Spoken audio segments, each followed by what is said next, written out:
Jadi pelajaran yang paling berharga yang kalian akan dapatkan di dunia cryptocurrency. Ini kalian nggak akan ketemu materi dimanapun karena ini adalah hasil dari gue pengalaman selama beberapa tahun di dunia cryptocurrency yang gue pengen ajarin ke kalian yang mungkin gue nggak akan sharing di luar dari akademi ini. Kita tahu ya kan negara-negara seperti Saudi yang menciptakan negara kayak Dubai gitu kan. Itu kenapa mereka bisa bikin negara seperti itu? Karena adanya minyak. Mereka punya resource yang besar. Jadi dari gurun pasir bisa jadi Dubai. Tapi kita misalnya lihat contohnya seperti orang-orang kaya zaman dulu di Amerika. Itu dibikin di railroad. Orang-orang yang super kaya itu karena awalnya diciptakan kereta, ada railroad dan lain-lain. Jadi industrialis. Nah sekarang di era modern ini menurut gua komoditas yang sangat langka itu bukanlah minyak lagi, tapi apa? Yaitu attention orang, attention ekonomi. Itu kenapa kita bisa lihat Kim Kardashian itu bisa jadi super kaya, Kylie Jenner bisa jadi bilioner paling muda di dunia waktu itu. Kita juga bisa lihat orang-orang seperti Conor McGregor bikin whisky bisa laku. Kenapa? Karena semua itu adalah attention ekonomi. Dan menurut gua yang paling benefit dari attention ekonomi ini adalah industri dari cryptocurrency itu sendiri. Perusahaan-perusahaan yang kalian lihat, kalian pakai itu adalah master of nyari attention kalian. Perusahaan-perusahaan paling kaya di dunia itu apa? Bisnis modelnya adalah advertising. Kita lihat Google, kita lihat Facebook, kita lihat TikTok. Jualan mereka apa? Attention kalian. Kalau kalian cari produk, kalian pakai produk dan itu gratis. Artinya yang dijual itu adalah kalian, attention kalian. Dan seperti perusahaan-perusahaan besar tadi, crypto juga memanfaatkan attention kalian. Nah, attention ekonomi di market crypto ini sangat amat jelas ya. Karena kita lihat setiap hari developer, project-project baru, ya kan NFT launch baru, setiap harinya itu ada 50 koin yang listingnya, IDO dan ICO di beberapa centralized exchange. Setiap hari 50 sampai 100. Koin itu ada berapa puluh ribu sekarang, 21 ribu sekian koin yang ada di coin market. Setiap hari orang mau coba untuk tarik kalian ke dalam komunitasnya. Setiap hari orang mau coba tarik kalian untuk pakai tokennya. Mereka berebutan untuk ngambil uang kalian, ya kan, kasih community, ya kan, jilat-jilatin community, pakai airdrop segala macam. Kita lihat selama 2 tahun terakhir di dunia kripto ya, NFT kayak lu mau lihat kripto, token-token baru, itu banyak banget airdrop sama 2 tahun terakhir. Untuk apa? Untuk bikin senang community-nya, supaya community-nya pakai project mereka, loyal, mulut ke mulut ngomong ke orang, oh gue dapat airdrop dari sini, dapat cuan dari sini, oh mau ikut dong. Attention itu sangat amat langka karena kita tahu sendiri, kita buka video kadang udah malas ya kan. Kalian nonton video ini mungkin ini udah kalian buka beberapa kali gitu, nonton sekali bosan karena attention kita di era zaman sekarang itu langka. Menurut gua ya, siklus summer atau bull run di kripto itu lebih mirip main game dibanding investasi. Jadi ibaratnya dunia market pasar kripto ini itu kayak multiplayer game yang besar, yang high score-nya itu dihitung dengan berapa jumlah uang kalian. Tapi yang mainin itu satu dunia. Pandangan gue ya, kenapa attention ekonomi itu begitu kuat di kripto? Karena gini, misalnya retail di Twitter ya, retail Indonesia, itu banyak yang nggak punya kapasitas dan kapabilitas untuk analisa project secara fundamental dan juga teknikal. Jadi mereka lari ke suatu hal lain, yaitu ngikut orang. Oh ini ada orang influencer bilang ini, gue akan ikut dia. Kenapa? Karena gue nggak punya kapabilitas di diri gue sendiri untuk analisa projectnya. Apakah ini projectnya legit atau enggak, projectnya bagus atau enggak. That's why, kalau saham, kenapa adopsi kripto lebih cepat dari saham? Karena attention ekonomi. Saham itu ribet, lo harus analisa, oh net interest marginnya berapa, segala macam. Kripto, oh orang bilang Doge bagus, Elon Musk bilang Doge bagus, gue beli. Itu perbedaannya. Satu bisa leverage attention ekonomi, saham juga pakai. Cuman saham itu ada fundamental di belakangnya. Kripto itu banyak token-token yang bahkan nggak ada fundamental tapi bisa dipump. Nanti gue akan jelasin di belakang.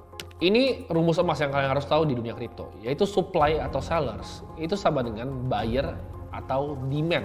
Jadi ini rebutan antara attention aja. Jadi antara supply dan seller dan juga demand dan buyer. Ini semua tergantung tapi dalam namanya attention scarcity. Jadi tinggal rebutan aja dari mana ke mana. Karena gini ya, kita lihat kalau misalnya kita mau bikin suatu project yang benar-benar bagus, kita bikin project crypto yang utility-nya jelas. Developer itu time frame-nya itu tahunan. Nggak mungkin lo bisa develop something project dalam seminggu.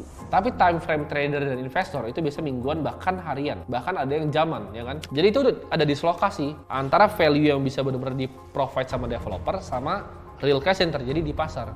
Dibilang projectnya setahun lagi dibikinnya, timeline-nya masih 1-2 tahun, tapi tokennya udah ke-pump dulu 1-2 bulan. Jadi itu yang bisa terjadi di kripto. Kenapa? Karena attention ekonomi. Di saat bull run, token yang menang itu bukan project yang terbaik. Project bagus itu bisa tiduran. Yang naik itu apa? Project bagus tapi yang populer. Jadi jangan hilang kata-kata populer ini. Karena kalau cuma project bagus saja itu bisa ditinggalin.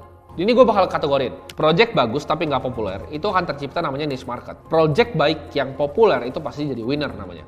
Ya niche market sama winner. Project jelek tapi populer itu adalah jebakan retail. Apakah bisa naik nggak? Kalian mending mana? Project bagus tapi nggak populer atau project jelek tapi populer? Project jelek tapi populer itu bisa naik loh. Nggak ada utility-nya, nggak ada fungsinya, tapi di pom-pom itu bisa naik. Ya kalau misalnya project udah jelek, nggak populer, itu udah pasti gembel, nggak kemana-mana. Nah tapi ini bisa bergerak nih siklusnya. Winner ini menurut gua aset terbaik untuk para long term investor. Kenapa? Karena ini gampang diidentifikasi. Jadi winner ini gampang dilihat. Seiring project itu bertumbuh secara popularitas dan awareness-nya, maka makin banyak orang yang akan beli projectnya. Jadi kita bisa lihat ini siklusnya, ya orang bisa bergerak nih dari mana? Pertama misalnya dari gembel ya. Dari gembel itu misalnya developernya pivot nih. Oh, gua mau kerjain utility-nya jadi beneran bagus. Kan tadinya project gembel ya kan, project nggak populer yang jelek. Jadinya gembel namanya.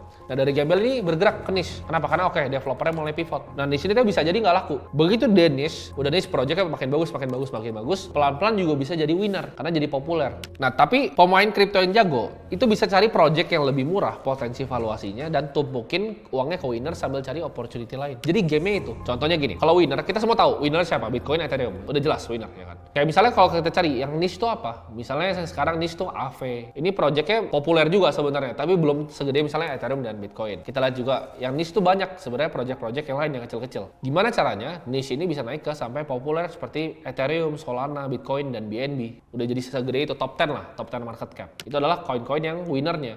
Nah jadi yang jago, kalau lagi bear market kayak gini, mereka main di winner. Jadi portonya gede di winner dulu. Bitcoin, ETH aja, nggak usah pusing. Bitcoin, ETH, BNB. Nah begitu nanti marketnya ini udah mulai mau recover nih, mau boom nih, mulai cari yang niche gitu. Kalian bayangin nggak? Kalau kalian ketemu Solana di harga $2 sampai 290 gitu. Kaya raya kalian. Kalian taruh uang 10 juta, wah jadi miliaran itu. Gimana caranya? Kalian cari yang niche. Jadi kalian spot pergerakannya. Atau misalnya kalian cari dari gembel ke niche, dari niche ke winner. Atau bahkan dari gembel ke retail trap, dari bawah ke atas itu bisa naik. Jadi ini semua tergantung skill kalian dalam melihat projectnya. Jadi klasifikasi dalam 4 ini ya, gembel, niche, retail trap, sama winner. Di sini gue nggak bilang bahwa retail trap gue nggak bisa untung, bisa juga. Yang di Doge banyak yang untung, Shiba banyak yang untung, SafeMoon banyak yang untung.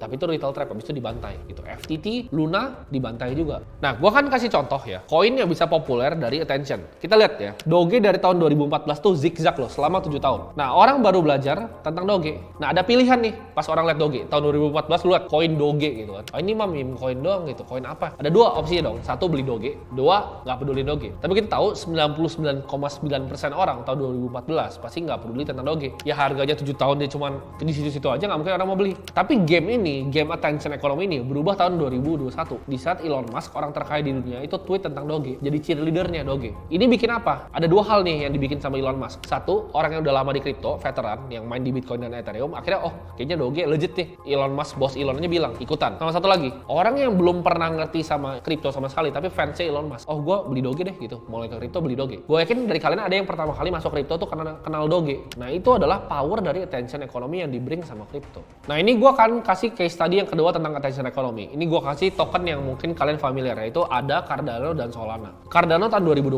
tuh adalah kesayangan semua YouTuber. Lu cari YouTuber kripto tahun 2020, dia akan ngomong top 3 koinnya. Cardano, XRP, misalnya Bitcoin gitu. Cardano selalu disebut. Tapi kalau kita lihat value-nya antara Solana dan Cardano, kalau lu bikin pairing-nya Solana Cardano, itu turunnya dalam banget, 94%. Kenapa bisa disparity tinggi banget? Padahal kan Cardano dibilangnya Ethereum killer, ya kan? Wah, lebih cepat, lebih efisien, bekas orang yang bikin Ethereum. Tapi kenapa? Pertanyaannya, Solana lebih tinggi, padahal Solananya kadang mati gitu sistemnya. Karena attention economy yang dibawa sama Sam Bankman waktu itu. Jadi dia lebih ngerti cara mainin attention economy di Solana dibanding timnya Cardano. Cardano lebih nggak populer dibanding Solana. 93% drop down dari relative value kita lihat dari pairing Cardano dan Solana. Nah, attention itu salah satu resource yang langka. Nah, gimana caranya up to date di crypto? Caranya kalian masuk dive deep. Ini cara gue cari altcoin ya. Kalian cari ya Bitcoin yang forumnya bitcoin.org. Itu kalian ke bawah tuh ada altcoin discussion, itu kalian klik. Di situ banyak banget diskusi tentang altcoin yang bakal naik. Kita juga bisa masuk ke Reddit ya cryptocurrency. Kita masuk ke Twitter. Kalian buka Twitter, kalian cek Twitter gue pribadi, cek following gue, kalian follow-followin aja. Itu banyak banget info-info yang menarik dan cepat beritanya di sana. Kenapa harus up to date dan cepat? Karena crypto itu adalah attention economy. Saran gue apa untuk sekarang? Kita hold winners dan kita avoid retail trap dan gembel. Boleh main retail trap kalau udah jago, tapi sekarang avoid retail trap dan fokus sama winner dulu. Kita tumpukin uang kita di winner, next cycle kita sikat, kita ambil yang niche jadi winner.